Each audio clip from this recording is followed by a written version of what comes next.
بسم اللہ الرحمن الرحیم نحمده ونصلی علی رسولہ الکریم اما بعد باب الاستقامت استقامت کا بیان۔ استقامت کے معنی آتے ہیں دین پر ثابت قدم رہنا۔ اللہ پاک کا ارشاد ہے فاستقم کما امرتا، تم دین پر جمے رہو، ثابت قدم رہو جیسے تمہیں حکم دیا گیا ہے۔ قرآن پاک میں ایک جگہ ارشاد ہے ان الذین قالوا ربنا اللہ ثم استقاموا تتنزل علیہم الملائکۃ الا تخافوا ولا تحزنوا وابشروا بالجنۃ التی کنتم توعدون۔ بے شک جنہوں نے کہا کہ ہمارا رب اللہ ہے، ربنا اللہ، ثم استقاموا، اور پھر وہ اس پر ثابت قدم رہے، جمے رہے، تتنزل علیہم الملائکہ، تو موت کے وقت فرشتے ان پر نازل ہوتے ہیں اور خوشخبری سناتے ہیں اللہ تخافوا ولا تحزنوا، تمہیں اب کسی سے ڈرنے کی ضرورت نہیں ہے اور نہ غم کرنے کی ضرورت ہے۔ خوف کے معنی جو کہا گا اللہ تخافوا، تم خوف نہ کرو، آئندہ پیش آنے والے خطرات سے خوف کا تعلق ہوتا ہے۔ تو فرشتے یہ کہتے ہیں کہ اب تمہیں آئندہ جو بھی خطرات تمہارے سامنے ہیں ان سے ڈرنے کی ضرورت نہیں ہے۔ ولا تحزنوا، اور دنیا میں جو کچھ تمہارے ساتھ ہوا ہے اس پر تمہیں غم کرنے کی ضرورت بھی نہیں ہے۔ ولا تحزنوا وابشروا بالجنۃ التی کنتم توعدون، اور خوش ہو جاؤ اس جنت پر جس کا تم سے دنیا میں وعدہ کیا جاتا تھا۔ تمام اہل ایمان سے یہ وعدہ کیا گیا ہے کہ اس دنیا میں استقامت کے ساتھ رہیں گے، دین پر ثابت قدمی کے ساتھ رہیں گے تو ان کو جنت ملے گی۔ تو فرشتے اسی بات کو موت کے وقت کہتے ہیں وَأَبْشِرُوا بِالْجَنَّةِ الَّتِي كُنْتُمْ تُوعَدُونَ نَحْنُ أَوْلِيَاؤُكُمْ فِي الْحَيَاةِ الدُّنْيَا وَفِي الْآخِرَةِ، فرشتے کہتے ہیں کہ ہم تمہارے دوست ہیں دنیاوی زندگی میں بھی اور آخرت میں بھی۔ وَلَكُمْ فِيهَا مَا تَشْتَهِي أَنفُسُكُمْ، اور تمہارے لیے اس میں وہ ہے جو تمہارا جی چاہے۔ وَلَكُمْ فِيهَا مَا تَشْتَهِي أَنفُسُكُمْ وَلَكُمْ فِيهَا مَا تَدَّعُونَ، اور تمہارے لیے جنت میں وہ سب کچھ ملے ہے جو تم مانگو۔ نزلا من غفور الرحیم، یہ مہمانی ہے بخشنے والے مہربان کی طرف سے، من غفور الرحیم۔ آیت کریمہ میں صاف طور پر یہ پیغام دیا گیا ہے کہ دنیا میں جو اہل ایمان ثابت قدمی کے ساتھ رہتے ہیں، استقامت کے ساتھ زندگی گزارتے ہیں، مضبوطی کے ساتھ شریعت پر عمل کرتے ہوئے زندگی گزارتے ہیں، تو ان کے لیے جنت کی بشارت موت کے وقت فرشتے لے کر حاضر ہوتے ہیں، اور موت کے وقت ہی ان کو بتا دیا جاتا ہے کہ اب تمہارا ٹھکانہ جنت ہے، اور فرمایا یہ جو کچھ بھی انعامات ان کے لیے ہیں نزلا من غفور الرحیم، یہ اللہ کی طرف سے بطور مہمانی ہے۔ استقامت کے معنی آپ سمجھیے ایمان لانے کے بعد اعمال صالحہ پر احکام پر، شریعت کے ایک ایک حکم پر انسان مضبوطی سے عمل کرے، جمع رہے، اس کا نام استقامت ہے. اور اسی پر بشارتیں ہیں، اور اسی کے بارے میں کہا گیا الاستقامت فوق الف کرامہ، استقامت 1000 کرامتوں سے اوپر ہے. 1000 کرامتوں کا وہ درجہ نہیں ہے جو استقامت کا درجہ ہے. حضرت خواجہ حسن بصری رحمہ اللہ کے پاس میں ایک شخص 10 سال تک رہا، ان کی خدمت میں، ان سے کچھ سیکھتا رہا، وہ بندہ سکھاتا رہا. مطلب سیکھنے سکھانے کا جو عمل ہوتا ہے آپس میں مریدین میں، سالکین میں، حضرت سے سیکھتا رہا اور آپس میں ان کے مذاکرے ہوتے رہے. 10 سال گزارنے کے بعد حضرت سے کہنے لگا حضرت میں جس چیز کے لیے آیا تھا، جو کچھ آپ کے بارے میں سن رکھا تھا، وہ چیز مجھے کچھ نظر نہیں آئی. تو فرمایا کس چیز کے بارے میں تم نے سن رکھا تھا، کیا چیز نظر آئی؟ کہا حضرت کوئی کرامت تو آپ کی مجھے سامنے نہیں آئی. حضرت نے فرمایا کیا میرا کوئی عمل شریعت کے خلاف نظر آیا؟ ان 10 سالوں میں یہ بتاؤ میرا کوئی عمل شریعت کے خلاف یا سنت کے خلاف تمہیں دیکھا؟ اس شخص نے کہا نہیں. کہنے لگے پھر اس سے بڑی کرامت اور کیا ہو سکتی ہے؟ یہی سب سے بڑی کرامت ہے. اور حقیقت یہی ہے، انسان کی زندگی میں شریعت پر عمل آوری آ جائے تو اس سے بڑی کرامت نہیں ہو سکتی ہے. ہم اپنے بزرگوں میں حضرت مولانا رشید احمد گنگوہی رحمہ اللہ کی زندگی میں یہ وصف بہت زیادہ واضح طور پر محسوس کرتے ہیں کہ ان کی زندگی میں استقامت بہت، یعنی شریعت پر مضبوطی سے عمل،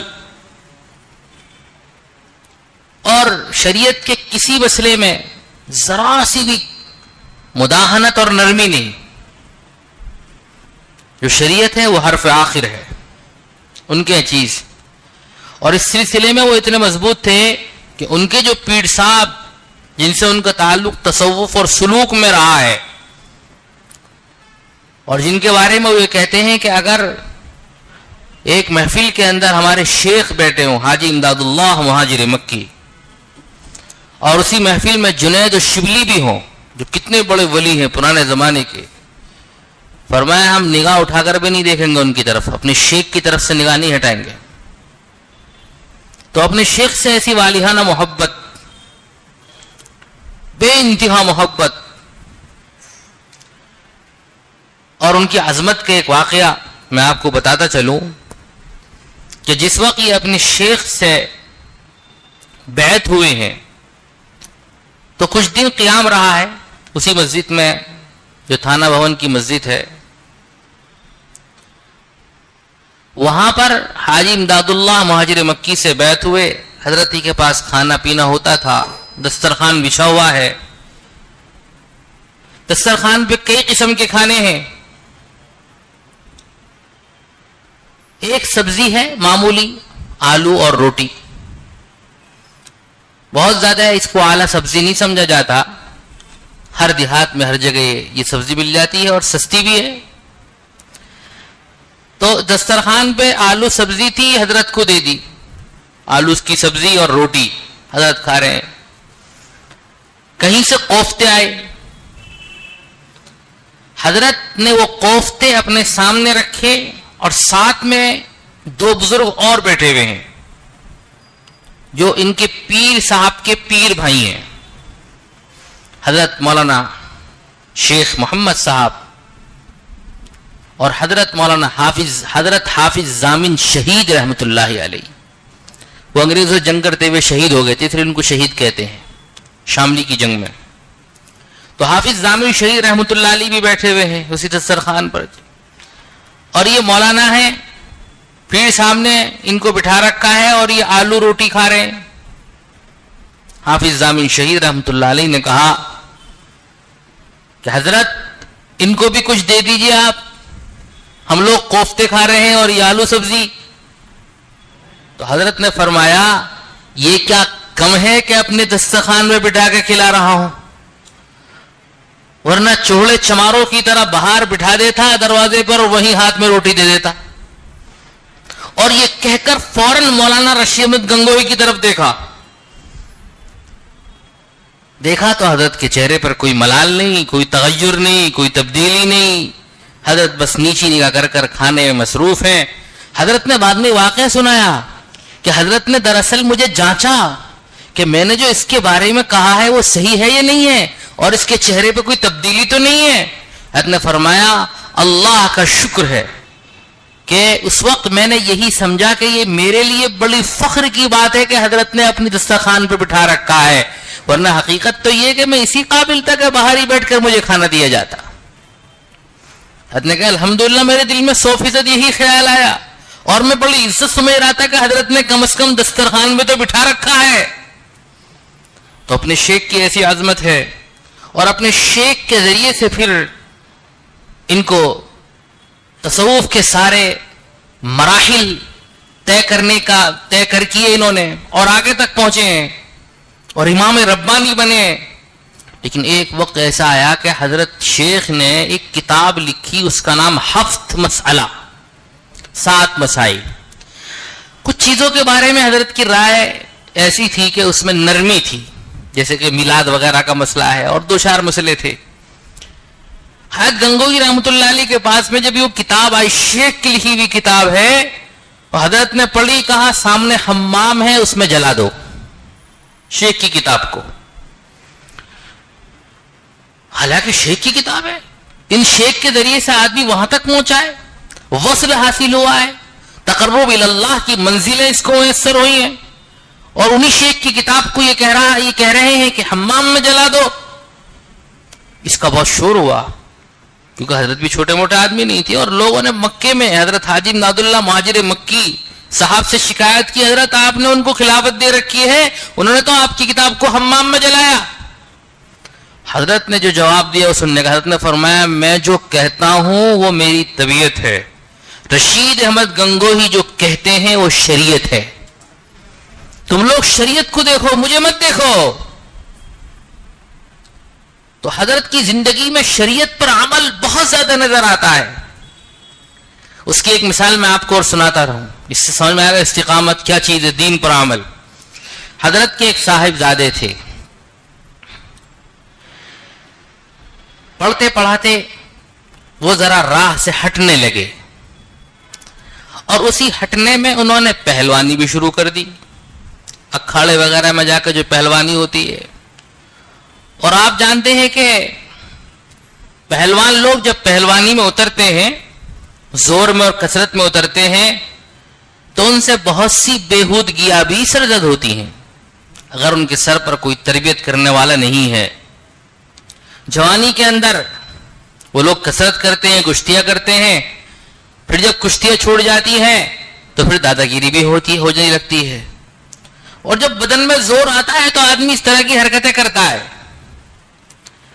تو یہ ان کے جو صاحبزادے تھے وہ اسی طرح سے ایسے قسم کے لوگوں کے ساتھ ہو گئے, کشتیاں کرتے تھے, اکھاڑوں میں زور کرتے تھے, اور شریعت سے الگ ہونے لگے. راہ سے جو اب والد محترم جو راہ دکھا رہے تھے اس سے الگ. حضرت نے پہلے بہت سمجھایا, سمجھ میں بات نہیں آئی, تو حضرت نے ان کو اپنے گھر سے نکال دیا کہ جاؤ جو چاہے کرو, اگر تم شریعت کے مطابق زندگی نہیں گزارو گے تو میرا تم سے کوئی رابطہ نہیں ہے, کوئی تعلق نہیں ہے. حضرت نے ان کو باہر کر دیا, اور یہ صاحبزادے باہر رہے کافی دنوں تک, کئی سال تک. ان کے جو خادم خاص ہیں, جو مولانا زکریا صاحب رحمۃ اللہ علیہ کے والد محترم ہیں, مولانا یحییٰ صاحب رحمۃ اللہ علیہ, مولانا زکریا صاحب کے والد مولانا یحییٰ صاحب 10 سال تک انہوں نے اپنے شیخ حضرت مولانا رشید گنگوہی رحمۃ اللہ علیہ کی بے لوث خدمت کی, صرف خدمت, اور کوئی مقصد نہیں کہ حضرت کی خدمت, 10 سال خدمت میں رہے. اور کہتے ہیں کہ حضرت کی خدمت ہی کا صلہ ہے کہ مولانا زکریا صاحب رحمۃ اللہ علیہ جیسے فرزند اللہ نے ان کو عطا فرمائے. تو اپنے شیخ کی فرماتے ہیں کہ 2-3 سال تک میں نے دیکھا کہ جس عرصے میں صاحبزادے گھر سے باہر رہے ایک دن بھی تذکرہ نہیں کیا اپنے بیٹے کا, ایک دن بھی تذکرہ نہیں کیا. پھر حضرت سے کہا حضرت اللہ والے توجہات بھی تو کرتے ہیں, دعا بھی تو کرتے ہیں, آپ اپنے صاحبزادے کے لیے دعا فرمائیں. غالباً مولانا یحییٰ صاحب رحمۃ اللہ علیہ نے حضرت سے کہا حضرت آپ ان کے لیے دعا ہی فرمائیں. حضرت نے کہا اچھا. پھر حضرت نے اللہ سے لو لگا کر پوری توجہ کے ساتھ اللہ پاک سے دعا کی. اس دعا کا اثر ظاہر ہوا کہ صاحبزادے حضرت کے پاس آئے, توبہ کی, بیعت ہوئے حضرت سے, والد محترمی سے, اور پھر زندگی پلٹ گئی, پوری زندگی پلٹ گئی. اب روزے نماز کے پابند ہیں, مزاج میں صالحیت ہے, صلاحیت ہے, اللہ کی طرف رجوع کامل ہے. اب حضرت والد صاحب کو اپنے صاحبزادے سے محبت ہوئی. اس سے پہلے میں نے بتایا 3-4 سال کا عرصہ ایسا گزرا کہ نام تک نہیں لیا, گھر سے باہر نکالے رکھا. لیکن جب یہی بچہ, یہی صاحبزادے ان کے صالح ہو کر واپس آئے گھر میں, تو حضرت مولانا یحییٰ صاحب کا بیان ہے ان کے بغیر کھانا نہیں کھاتے تھے حضرت, اور کہتے تھے ان کو بلاؤ, صاحبزادے کا نام لے کر کہتے ہیں ان کو بلاؤ. اور جب تک ان کو پوچھنے لیتے, دیکھنے لیتے, حضرت کو سکون نہیں ملتا. آپ یہ دیکھیے شریعت سے محبت کی بات ہے.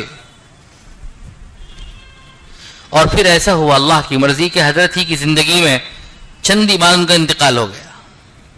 اب جب نیک بن گئے تھے, 1-2 سال ساتھ پہ رہے, مرضی الہی سے ان کا انتقال بھی ہو گیا. تو حضرت کو ان کے جانے کا اتنا صدمہ ہوا کہ پھر وفات تک حضرت کبھی مسکرائے نہیں, کسی نے مسکراتے ہوئے نہیں دیکھا وفات تک.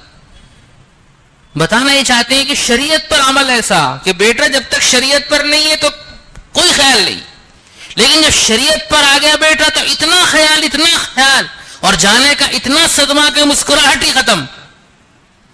اسی کا نام ہے الاستقامت فوق الف کرامہ. اصل میں دین پر, شریعت پر مضبوطی سے عمل کرنا یہ 1000 کرامتوں سے افضل ہے, بہتر ہے. چنانچہ اس کے اندر ایک حدیث ہے, سفیان ابن عبداللہ رضی اللہ تعالیٰ عنہ سے مروی ہے, کہتے ہیں کہ میں نے اللہ کے رسول صلی اللہ علیہ وسلم سے کہا قل لی فی الاسلام قولا لا اسأل عنہ احدا غیرک. آپ اسلام کے بارے میں مجھے کوئی ایسی بات بتا دیجئے کہ آپ کے بعد کسی سے پوچھنے کی ضرورت پیش نہ آئے. تو آپ نے فرمایا, کل 2 باتیں فرمائی. قل آمنت باللہ ثم استقیم, یوں کہ میں ایمان لایا اللہ پر, آمنت باللہ ثم استقیم, پھر اسی پر ثابت قدم رہے. اس سے بڑی اور کوئی چیز نہیں ہے. یعنی ایمان ہو اور ایمان پر ثابت قدمی ہو, استقامت ہو, اور استقامت کا مطلب میں نے بتایا اعمال صالحہ اور احکام شرعیہ پر مضبوطی سے عمل. چنانچہ اگلی ایک حدیث ہے, اللہ کے رسول صلی اللہ علیہ وسلم نے ایک موقع پر فرمایا قاربوا وسددوا, فرمایا آپ نے صحیح اور پختہ عزم کرو. قاربوا وسددوا, قاربو کے المقاربہ کے معنی آتے ہیں کہ آدمی درمیانی چال چلے, اعتدال کے ساتھ چلے, جس کو کہتے ہیں کہ انسان جو ہے وہ اس طریقے سے زندگی گزارے کہ اس کی زندگی میں افراط اور تفریط نہ ہو. اس کا نام ہے قاربو. وسددو, اور ٹھیک رہو, مطلب یہ کہ جس راہ پہ تم کو ہم چلا رہے ہیں اور جو راہ تمہیں بتا دی گئی ہے تمہیں اس راہ سے ہٹنا نہیں ہے. اس کا اگر خلاصہ نکالیں گے تو خلاصہ بھی یہی نکلے گا کہ استقامت کے ساتھ رہو.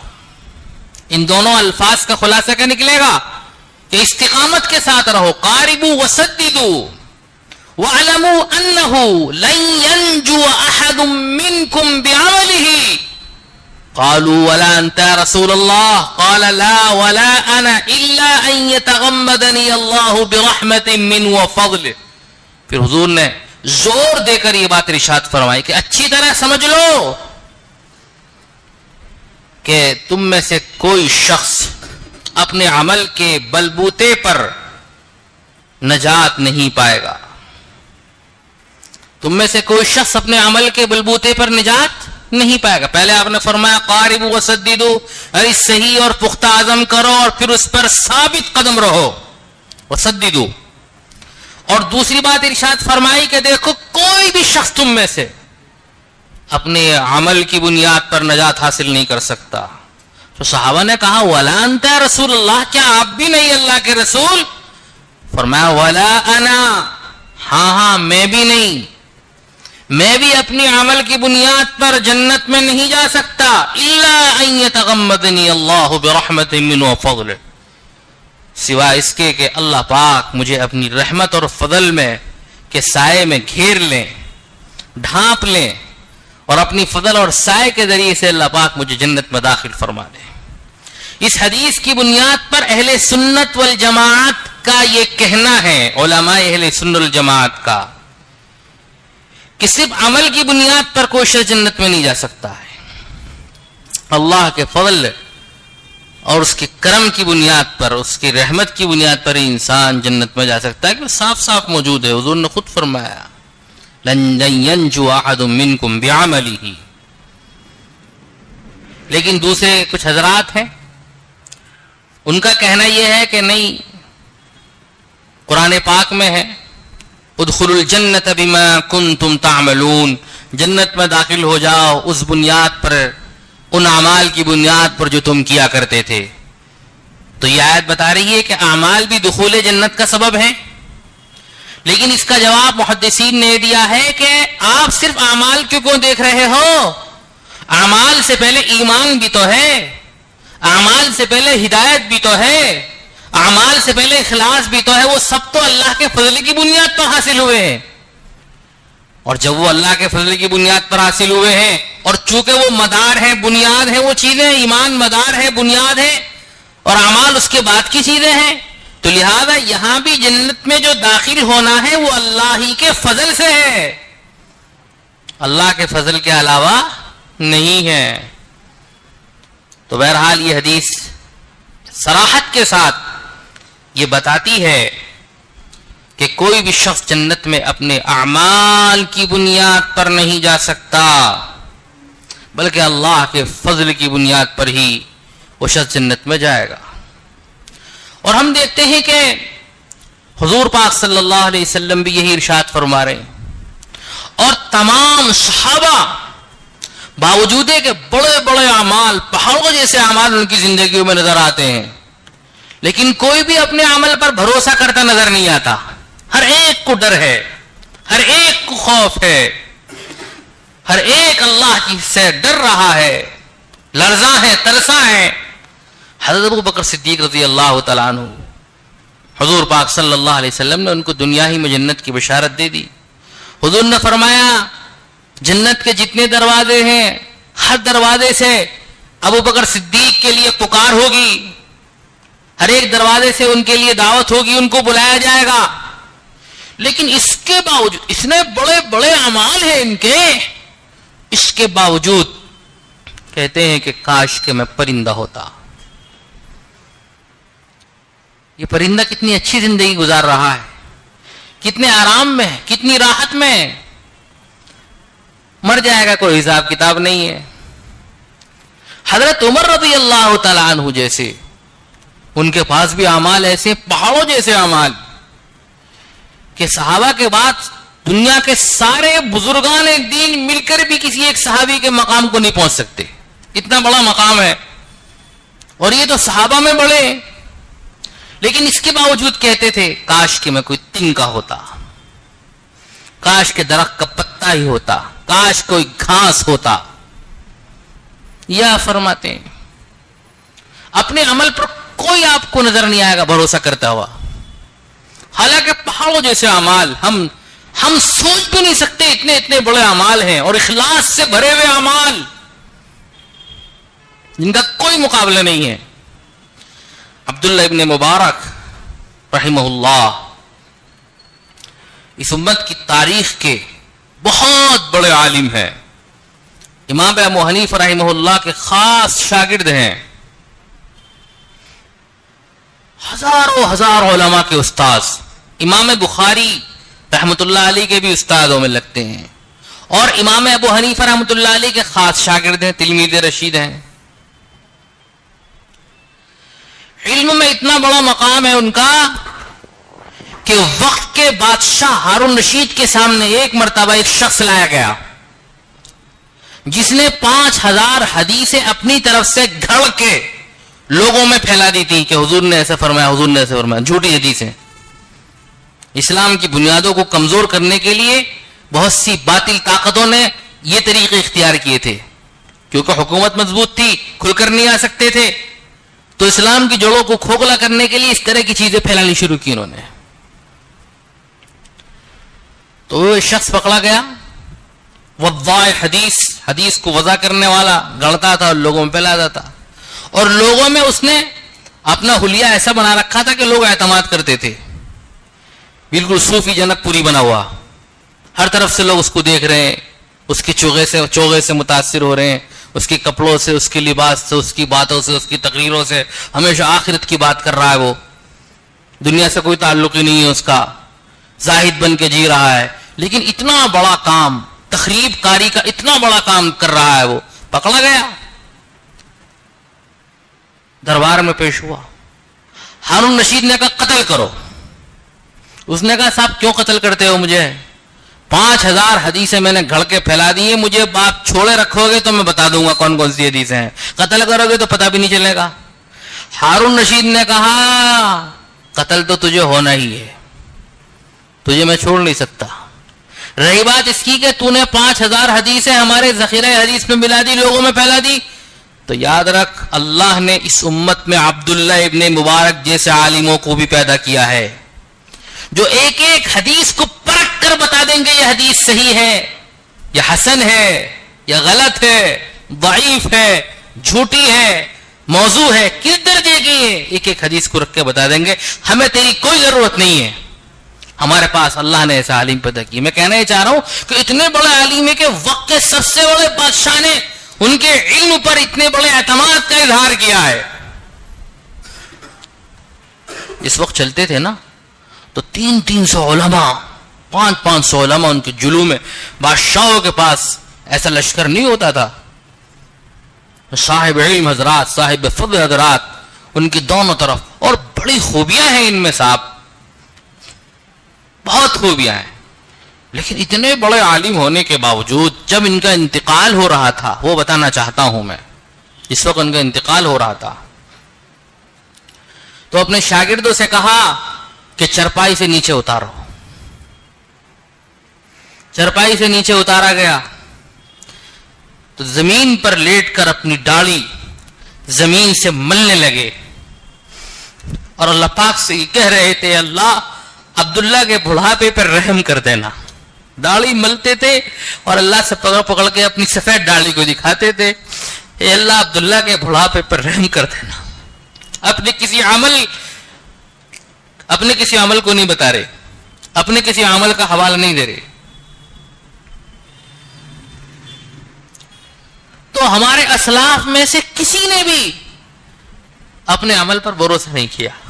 تو میرا اور آپ کا کیا شمار ہو سکتا ہے, ہمارے کیا اعمال ہو سکتے ہیں؟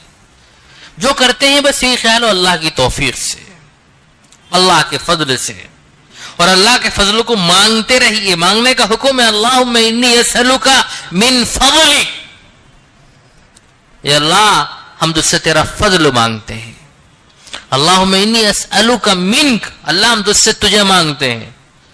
اللہم انی اسألک حبک, یا اللہ ہم تجھ سے تیری محبت کو مانگتے ہیں. یہ دعا کرتی رہنی چاہیے. تو حدیث شریف کا ترجمہ پھر دیکھیے. حضرت ابو ہریرہ رضی اللہ تعالیٰ عنہ فرماتے ہیں اللہ کے رسول صلی اللہ علیہ وسلم نے فرمایا قاربو وسددو, شہی اور پختہ عزم کرو, درمیانی راہ چلو. وسددوا اور پھر اس پر ثابت قدم رہو، صحیح رہو. وعلموا اچھی طرح جان لو انہو لن ینجو احد منکم بعملہ کہ تم میں سے کوئی شخص بھی اپنی عمل کی بنیاد پر جنت میں نہیں جا سکتا، نجات نہیں پا سکتا. قالوا صحابہ نے عرض کیا ولا انت یا رسول اللہ، آپ بھی نہیں اللہ کے رسول. تو آپ صلی اللہ علیہ وسلم نے فرمایا ولا انا، ہاں میں بھی نہیں، الا ان یتغمدنی اللہ برحمت من وفضل، مگر یہ کہ اللہ پاک مجھے اپنی رحمت اور فضل سے ڈھانپ لے. اللہ ہم سب کو اپنی رحمت فضل میں ڈھانپ لے. وآخر دعوانا الحمدللہ رب العالمین. الحمد لله رب العالمين، والصلاة والسلام على سيد الأنبياء والمرسلين محمد وعلى آله وصحبه أجمعين. ربنا آتنا في الدنيا حسنة وفي الآخرة حسنة وقنا عذاب النار. اللهم أعنا على ذكرك وشكرك وحسن عبادتك. اللهم إنا نسألك الجنة ونعوذ بك من النار. اللهم ألهمنا مراشد أمورنا وأعذنا من شرور أنفسنا ومن سيئات أعمالنا. رب اغفر وارحم وانت خير الراحمين. نسألك الخير كله ونعوذ بك من الشر كله. سبحان ربك رب العزة عما يصفون وسلام على المرسلين والحمد